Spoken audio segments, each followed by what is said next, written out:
What's up, y'all? It's Carla, aka La the Poet, and this is my random thoughts live for the week. So, regarding unfortunately all of the femicides and women and children that are getting hurt lately, I figured that I would just give everybody a reminder of traits to avoid when you're dealing with someone. So, I saw this list online of traits to avoid in men, but the traits that are listed here you should avoid in anyone, whether man or woman. Okay, so consistent dishonesty, lack of accountability, disrespectful behavior, poor emotional regulation, controlling tendencies, unwillingness to communicate, financial irresponsibility, inconsistent values or goals, lack of empathy,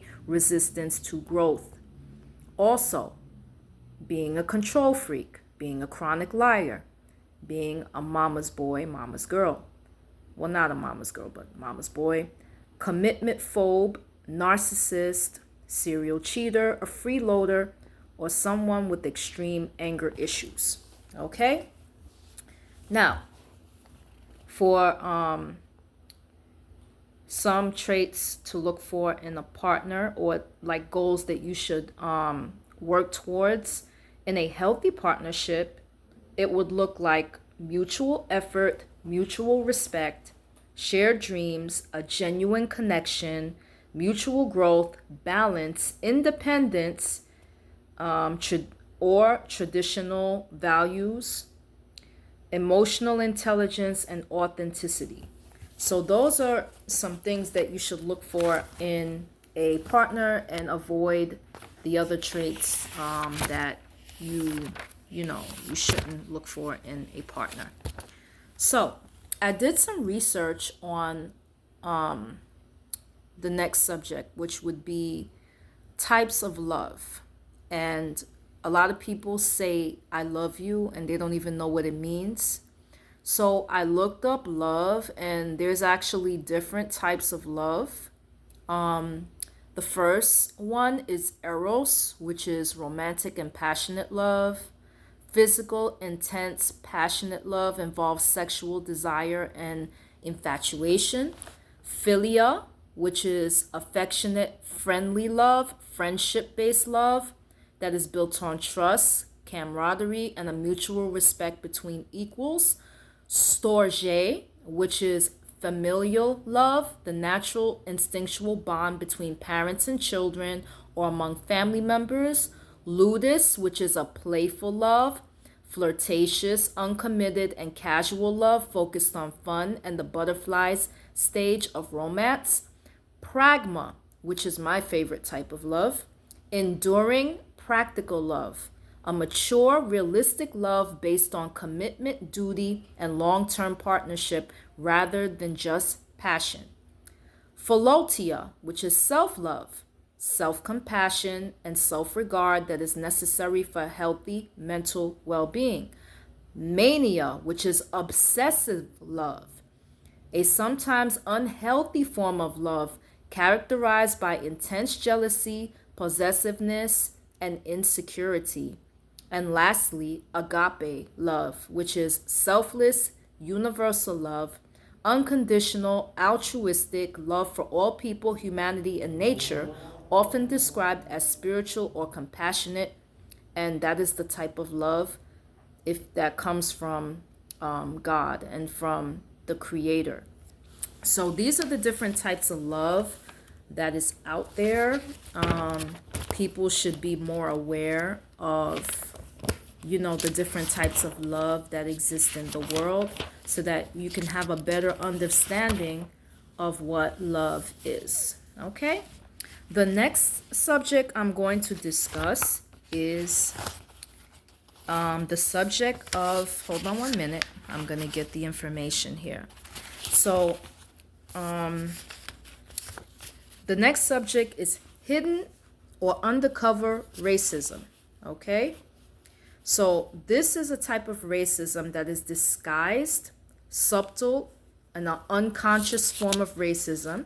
Okay? It has to do with unconscious biases, microaggressions, systemic practice that marginalizes people of color while allowing for plausible deniability. So, hidden racism or racism undercover looks like microaggressions, which are like subtle jabs or like indirect insults, right? Like saying something like, "Oh, you're pretty for a dark-skinned girl." Something like that. That's a microaggression. Okay? Selective treatment, which would be ignoring people of color when they're in a shop while serving maybe white people, but ignoring the people of color in a shop and being polite towards the white people, but ignoring or being rude to people of color. Coded language, okay, using phrases that disguise racial prejudice, like urban or inner city.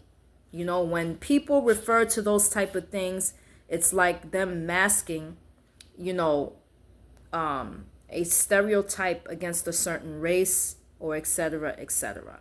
Okay, also stereotyping and assumptions, which would look like assuming that, a black man walking down the street is a criminal. You may see a woman hold her purse when she sees the black man. That would be stereotyping and assumptions.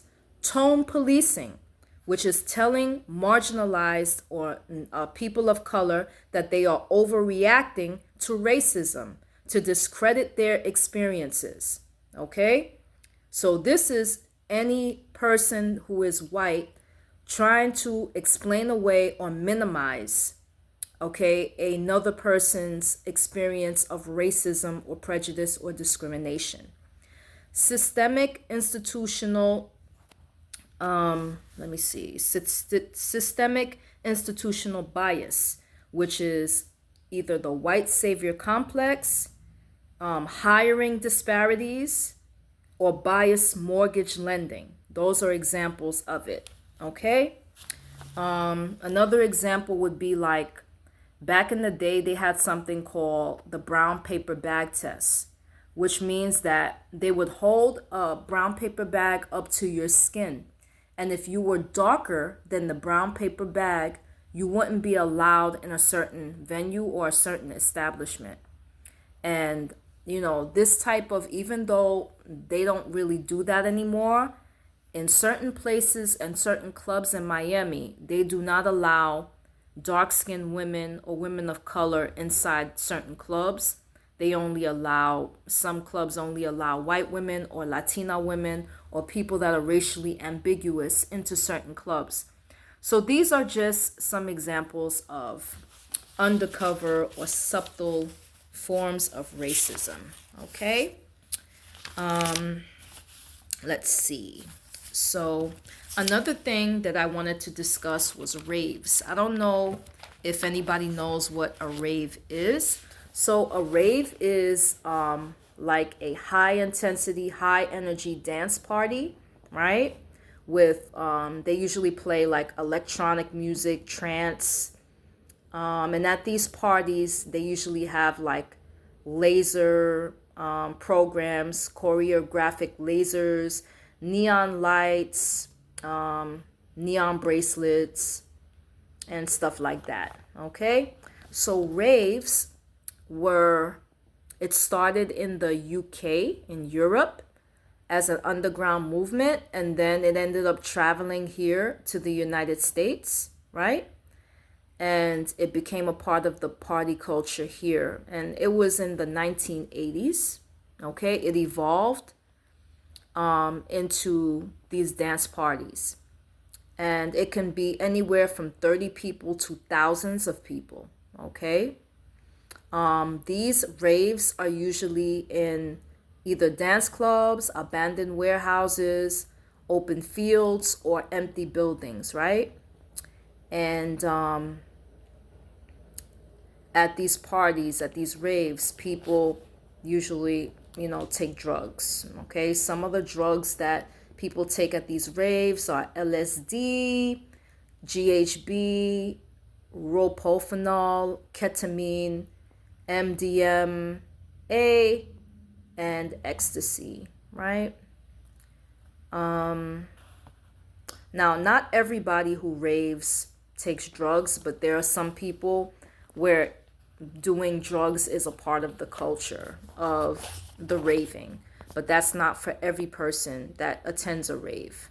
And the type of music that they play at raves is ambient, trance, progressive trance, techno, cyber trance, house, jungle, drum and bass, tech step, garage, and big beat. So those are some of the music that they play at raves. Okay. One of the biggest raves, or a famous rave in the United States, is the Electric Daisy Carnival, and that happens in Las Vegas. It's one of the wildest modern raves. 400,000 people end up going to Las Vegas Motor Speedway to go to this rave. There's also another rave called Shiva's Erotic Banquet, and that was in LA in 1992. Okay? So yeah, a rave is a party, that has those elements to it. I've been thinking about raves lately because my daughter has attended a rave or two. I was supposed to go to a rave, but I ended up becoming under the weather, so I couldn't go. So a rave is just another party that I would like to attend at least once in my life. Okay. Some of the wildest parties in the United States are Mardi Gras, the Burning Man Festival, and Frat Beach in Georgia. Okay?